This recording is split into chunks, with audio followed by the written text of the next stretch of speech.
Hello everyone. मैं अभी capital gains में आप लोगों को एक बहुत इंपॉर्टेंट सेक्शन रिवाइज कराने जा रहा हूं जिसका नाम है सेक्शन नंबर 50C। बहुत इंपॉर्टेंट है ये सेक्शन का। जो ज्ञान है ना वो अगर आपको अच्छे से समझना है तो उसके लिए आपको थोड़ी प्रैक्टिकल नॉलेज होनी चाहिए। तो I am giving you little bit of practical knowledge. ये ज़रूरी है, समझोगे इससे बेटर कंसेप्ट को समझ में आएगा। लेट अस से कि आप एक प्रॉपर्टी खरीदने के लिए गए, ठीक है। तो जब आप प्रॉपर्टी खरीदोगे, आप प्रॉपर्टी देखोगे, आपको पसंद आएगा, आप थोड़ा सा एडवांस पैसा सामने वाले को दोगे, सेलर को। जो बायर एडवांस पैसा सेलर को देता है ना प्रॉपर्टी बुक करने के टाइम पे, उसको हम लोग हिंदी में बोलते हैं बयाना। तो आप कुछ बयाना रुपया उन लोग को दोगे एडवांस कि भाई अपना डील हो गया, कल को अगर डील से बैक ऑफ होते हो तो वो पैसा फॉरफिट कर लेगा। नाउ सेलर से अब आप बहुत सारे डॉक्यूमेंट्स मांगोगे। क्या क्या डॉक्यूमेंट्स मांगोगे? सेलर से आपको 5 डॉक्यूमेंट चाहिए। नंबर 1, जो प्रॉपर्टी का सेलर है उसके पास एक डीड ऑफ कन्वेयंस होगा, जिसको हम लोग हिंदी में बोलते हैं दलील। ये ओनरशिप का सबसे बड़ा सबूत है, तो आप उससे डीड ऑफ कन्वेयंस मांगोगे। सेकंड, आप म्यूटेशन सर्टिफिकेट मांगोगे। म्यूटेशन सर्टिफिकेट म्युनिसिपल कॉर्पोरेशन का होता है, जिसके अनुसार जिसमें यह लिखा हुआ रहता है कि म्युनिसिपैलिटी के रिकॉर्ड्स में वो व्यक्ति ओनर है प्रॉपर्टी का, so that he will pay municipal tax to the municipal corporation. तीसरा, आप प्रॉपर्टी टैक्स का रिसिट मांगोगे। ये भी म्युनिसिपैलिटी का ही होता है डॉक्यूमेंट। प्रॉपर्टी टैक्स का रिसिट से ये प्रूव हो जाता है कि इस प्रॉपर्टी के ऊपर जितने भी समय का प्रॉपर्टी टैक्स है वो पे किया गया है। लेटेस्ट वाला आप मांगते हो। चौथा, पूरे फुल बिल्डिंग का एक प्लान मांगते हो। ये बहुत बड़ा होता है फुल बिल्डिंग का प्लान, जंबो जेरॉक्स। और शॉर्ट में 5 नंबर है मैप ऑफ द फ्लैट। जो भी फ्लैट आप खरीदे उसका एक मैप। तो these are the documents that you need from the seller. इसके अलावा आपको एक वकील के पास जाना पड़ेगा। वकील आपके लिए 3 काम करेगा। Number 1, municipal valuation. हर प्रॉपर्टी जो परचेज सेल होता है उसके ऊपर बायर को स्टैम्प ड्यूटी देना पड़ता है ना। स्टैम्प ड्यूटी जो होता है ना वो 7% ऑफ द ट्रांजैक्शन वैल्यू होता है। अब इसके ऊपर 1.5% रजिस्ट्रेशन का और खर्चा पड़ता है, ठीक है। तो ये 8-8.5% आप देते हो। तो इस स्टैम्प ड्यूटी का पैसा जो आप देते हो ना, बायर पे करता है। It goes to state government. ये सेंट्रल गवर्नमेंट के पास नहीं जाता।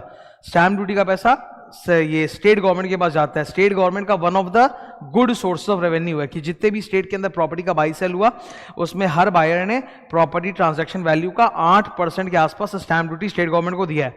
नाउ स्टेट गवर्नमेंट की ये जो स्टैम्प ड्यूटी होती है ना, ये लोगों को बहुत चुभती है, बहुत ज्यादा चुभती है। आप खुद सोचो, आप बायर हो, आपने 5 करोड़ का एक फ्लैट लिया। 5 करोड़ का एक फ्लैट में 8% आप मल्टीप्लाई करो स्टैम्प ड्यूटी, 40 लाख रुपया स्वाहा।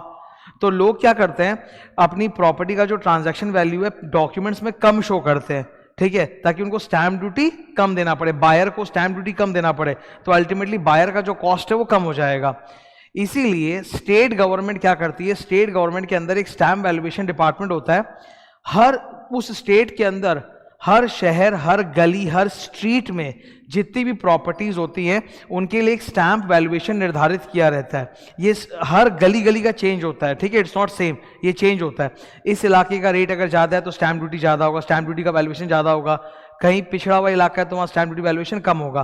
तो for the purpose of imposing stamp duty the state government decides the valuation of the property in every circle, in every area. इस वैल्यू को हम कहते हैं SDV, stamp duty value. Stamp duty value का मतलब ड्यूटी कितना है वो नहीं, स्टैम्प ड्यूटी वैल्यू का मतलब है उस प्रॉपर्टी की वैल्यू सरकार की नजरों में कितनी है for the purpose of collecting state governments stamp duty. ये होता है SDV वैल्यू, ठीक है। तो ये वकील से आपको निकलवाना पड़ता है SDV वैल्यू कितना है। बिकॉज मान लो कि अगर आप जो प्रॉपर्टी खरीद रहे हो उसकी कीमत 5 करोड़ रुपए की है पक्के में, लेकिन उसका SDV वैल्यू जो स्टेट गवर्नमेंट के हिसाब से वो सपोज 4 करोड़ है, तो जो सेलर होता है ना वो आपसे सिर्फ 4 करोड़ ही पक्के में लेगा, बैंक से पैसा लेगा, और 1 करोड़ वो नगद में कैश लेगा, जो दिखाएगा भी नहीं। सारे डॉक्यूमेंट्स में 4 करोड़ ही फिर दिखाएगा वो, ठीक है। That happens all over the India, it happens. तो वकील जो है वो आपको बताएगा कि भाई स्टेट गवर्नमेंट के हिसाब से प्रॉपर्टी की स्टैम्प ड्यूटी वैल्यूएशन के लिए वैल्यू कितनी है, उसी वैल्यू को सारे डॉक्यूमेंट्स में शो किया जाता है। दूसरा, वो टाइटल डीड सर्च करवाएगा। टाइटल डीड सर्च करवाएगा मतलब क्या होता है कि ये प्रॉपर्टी जब बनी थी तब से लेके आज तक इसके कितने ओनर रहे हैं, और कहीं ये प्रॉपर्टी किसी के पास गिरवी तो नहीं है, जो सेलर है वो एकदम सही बंदा है, he has got clean title, उससे प्रॉपर्टी खरीदा जा सकता है। तीसरा, एक सेल एग्रीमेंट बनेगा। ये सेल एग्रीमेंट कोई उतना वैल्यू नहीं रखता। सेल एग्रीमेंट से प्रॉपर्टी का ओनरशिप पास नहीं होता। प्रॉपर्टी का ओनरशिप पास होता है कन्वेयंस डीड से, ठीक है, डीड ऑफ कन्वेयंस, ये असली डॉक्यूमेंट है। तो फाइनल स्टेप क्या होता है, बायर और सेलर पेमेंट वगैरह हो जाता है, फिर एक डीड एग्जीक्यूट करते हैं, एक नया deed of conveyance before the sub registrar.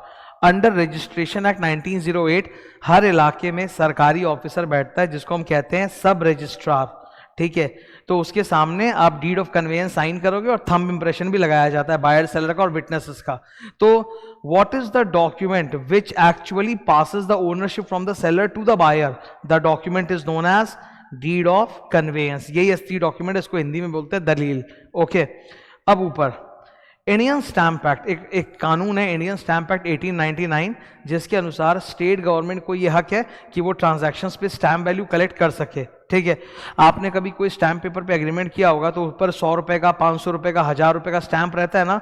वो जो स्टैंप ड्यूटी होता है 1000 रुपए, 500 रुपए का जो स्टैंप पेपर पे दिख रहा है आपको, वो स्टेट गवर्नमेंट को जाता है।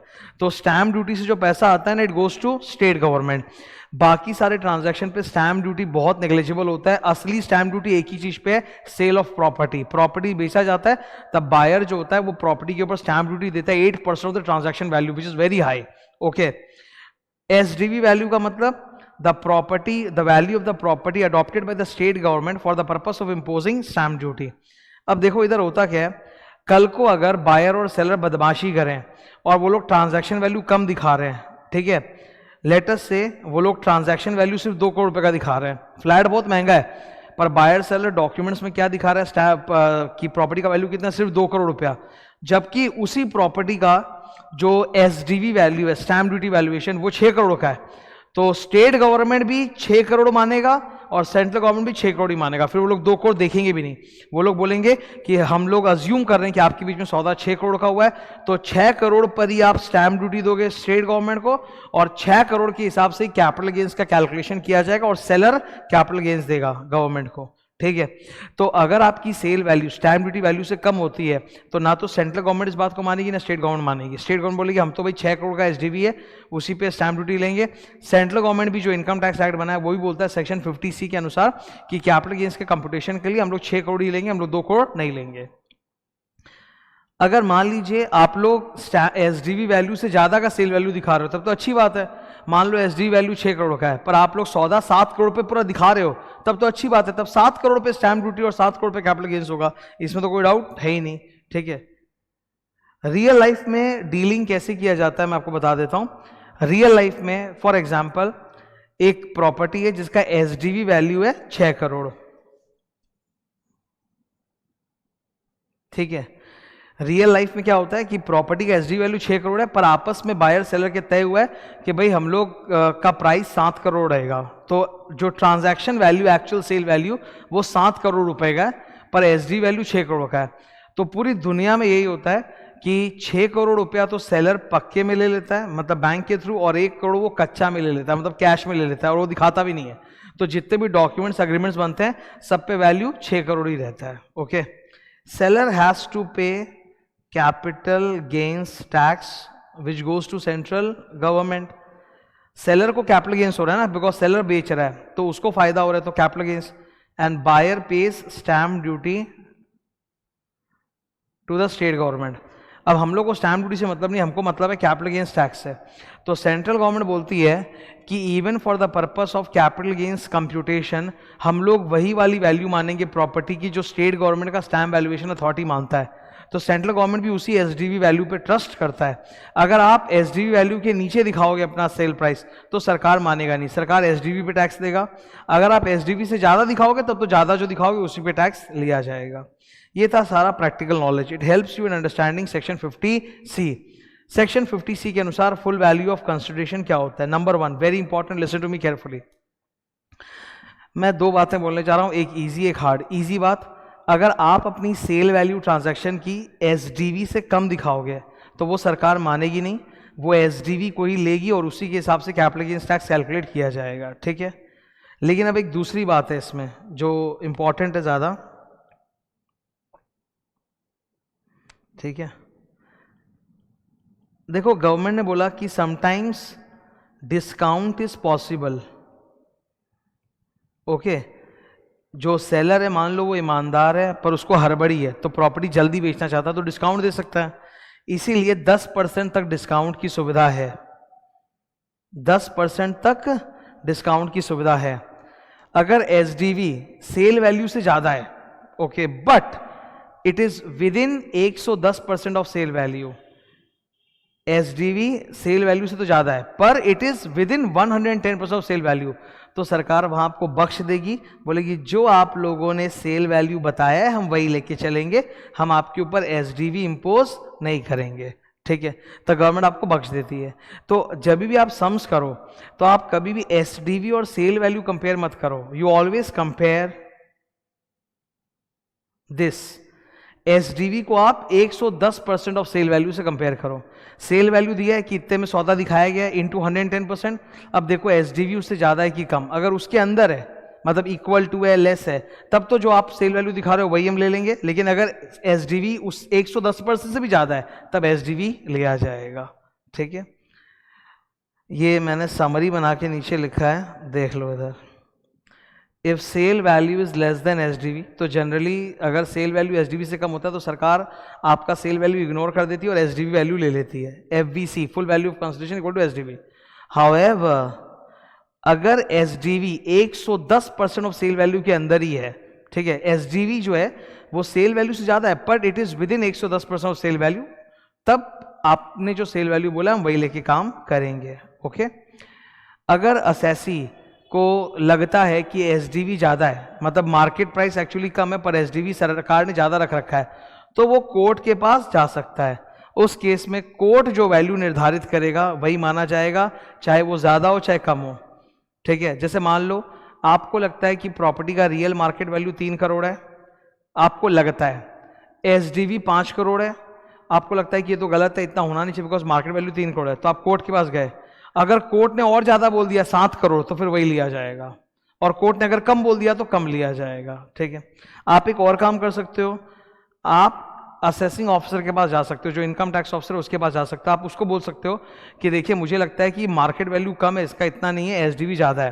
तब इनकम टैक्स ऑफिसर जो है वो एफएमवी कैलकुलेट करवाएगा। क्या कैलकुलेट करवाएगा? Fair market value. अब यहां आपको फायदा है हर सूरत में, अगर एफएमवी ज्यादा है तो भी आप एसडीवी ले सकते हो, अगर एफएमवी कम है तो आप एफएमवी ले सकते हो। मतलब इस बार lower of the two value, SDV और फेयर मार्केट वैल्यू जो भी लोअर है वो आप ले सकते हो, तो it is good for you, this is good for assessee. Court में जाओगे तो दिक्कत है, कोर्ट में जाओगे तो जो कोर्ट बोल दिया वो फाइनल है, ठीक है। लेकिन अगर एओ को बोल के फेयर मार्केट वैल्यू निकलवाओगे तब लोअर ऑफ एसडीवी और फेयर मार्केट वैल्यू उसको हम लोग फुल वैल्यू ऑफ कंसिडरेशन मान के सॉल्व करेंगे, ठीक है। अच्छा, कई बार प्रॉपर्टीज में ऐसा देखा गया है, जैसे मैंने आपको बताया था ना अभी प्रैक्टिकल नॉलेज में, कि सेल एग्रीमेंट पहले बन जाता है पर असली एग्रीमेंट होता है डीड ऑफ कन्वेंस। तो सोचो कि जनवरी में दोनों पार्टी के बीच में सेल एग्रीमेंट बन गया था, पैसा दे दिया, प्रॉपर्टी दे दिया वगैरह, पर रजिस्ट्री नहीं हुआ, डीड ऑफ कन्वेंस अभी तक नहीं हुआ। डीड ऑफ कन्वेंस अक्टूबर में जाके रजिस्टर हुआ, 10 महीने बाद। तो इस 10 महीने की पीरियड में तो एसडीवी बढ़ सकता है और ज्यादा। जनवरी में एसडीवी कम था, अक्टूबर में एसडीवी और बढ़ गया तो और नुकसान। तो एसडीवी आप किस दिन का लोगे, डेट ऑफ सेल एग्रीमेंट की डेट ऑफ कन्वेंस का? इन्होंने बोला कि हम जानते हैं, गवर्नमेंट बोलती है कि हम जानते हैं कि हमसे मिस्टेक होता है कई बार कि प्रॉपर्टी के रजिस्ट्रेशन में टाइम लग जाता है, तो हम लोग आपका ज्यादा एसडीवी नहीं लेंगे, we will not take the SDV on the date of registration.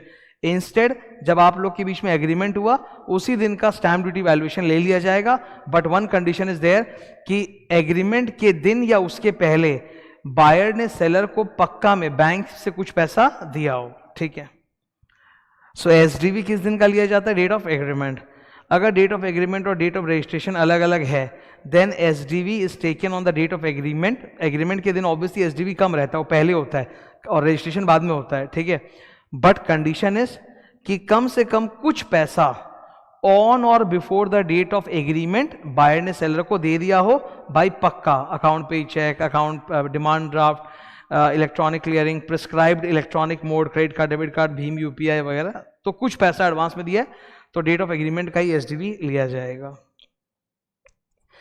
50C capital gains में आता है, ठीक है, जहां पर सेलर जो है बेसिकली वो कोई रियल एस्टेट डीलर नहीं है, उसके लिए कैपिटल एसेट है, तब बेच रहा है तो कैपिटल गेन्स हो रहा है।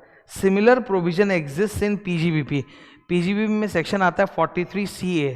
अगर कोई बिल्डर जिसका काम ही है प्रॉपर्टी बेचना, वो अगर प्रॉपर्टी बेच रहा है तो उसके लिए पीजीबीपी इनकम है, तो वहां पे सेक्शन 43CA लगेगा। देखो कैपिटल गेन्स का सेक्शन का जो रेंज होता है ना, मैं लिख देता हूं तुम्हारे नॉलेज के लिए, कैपिटल गेन्स के सेक्शन का रेंज होता है 45 से लेके 55 डी तक, ठीक है, जिसके बीच में 50 सी आ रहा है।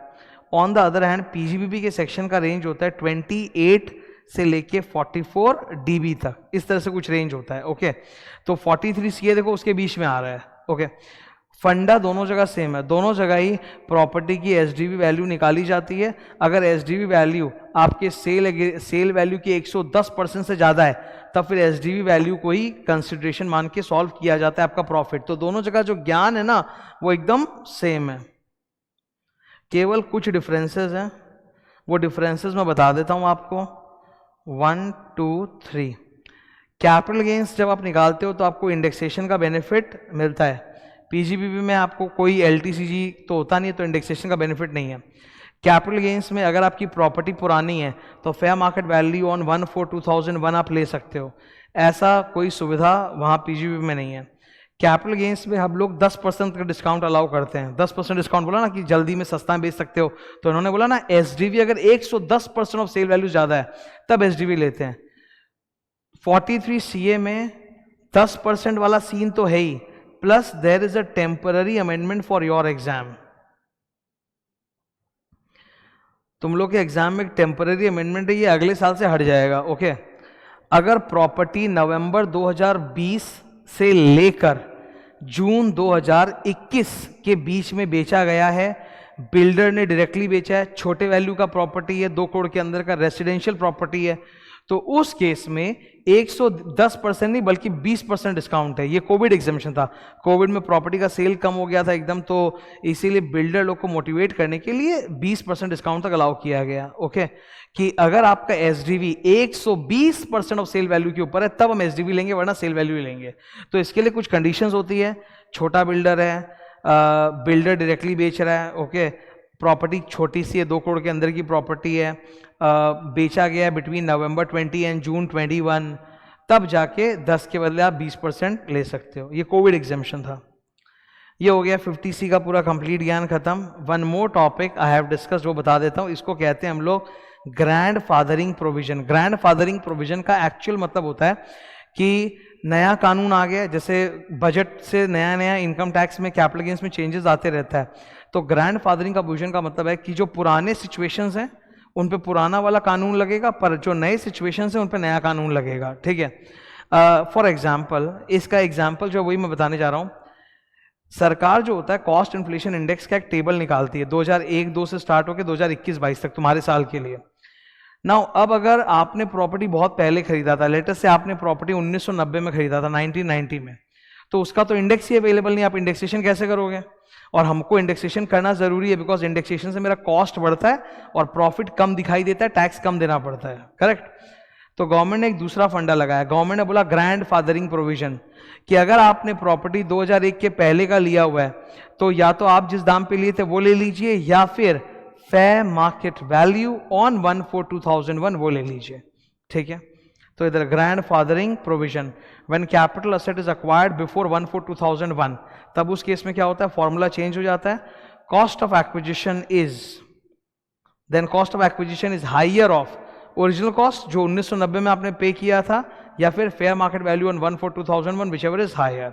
ओके, प्रॉपर्टीज के केस में, लैंड एंड बिल्डिंग के केस में इस फॉर्मूला में चेंज होता है। फॉर्मूला में वो लोग बोलते हैं कि फेयर मार्केट वैल्यू ऑन 1/4/2001 भी देखो, एसडीवी ऑन 1/4/2001 देखो, दोनों में से जो लोअर है वो ले लो, तो फॉर्मूला चेंज होगा। If the land and building is acquired before 1/4/2001 the cost of acquisition will be higher of original cost, या फिर लोअर ऑफ एफएमवी और एसडीवी ऑन 1/4/2001। ठीक है, तो फॉर्मूला थोड़ा चेंज हो जाएगा। लास्ट, कॉस्ट ऑफ इंप्रूवमेंट, इसमें बहुत गंदा कर दिया इन्होंने, बैड फॉर असेसी। इन्होंने बोला भाई 2001 के पहले का अगर कोई इंप्रूवमेंट है तो वो उसका इंडेक्सेशन भी नहीं होगा, उसका एफएमवी ऑन 1/4/2001 भी नहीं लेंगे, इनफैक्ट उसको लेंगे ही नहीं, उसको इग्नोर कर देंगे। तो अगर 1995 में आपने कुछ इंप्रूवमेंट में खर्चा किया तो वो इग्नोर, उसका इंडेक्सेशन भी नहीं हो रहा, उसका एफएमवी भी नहीं ले रहे 1/4/2001 का, सीधा उसको इग्नोर मार रहे हैं, मतलब इनफैक्ट वो माइनस ही नहीं होगा आपके उसमें, तो it is bad for SSC. Okay, in provisions को कहते हैं ग्रैंड फादरिंग प्रोविजंस, कि पुराने चलते हुए कोई चीज आ रहा है तो उसके लिए एक नियम आ गया ऐसे कि पुराना इंडेक्सेशन तो हो नहीं सकता, 1/4/2001 का फेयर मार्केट वैल्यू लेके काम चलाओ, उसी को कॉस्ट मानो और आगे बढ़ो। ओके, तो ये था आज का discussion. I hope it is useful for you. Thank you.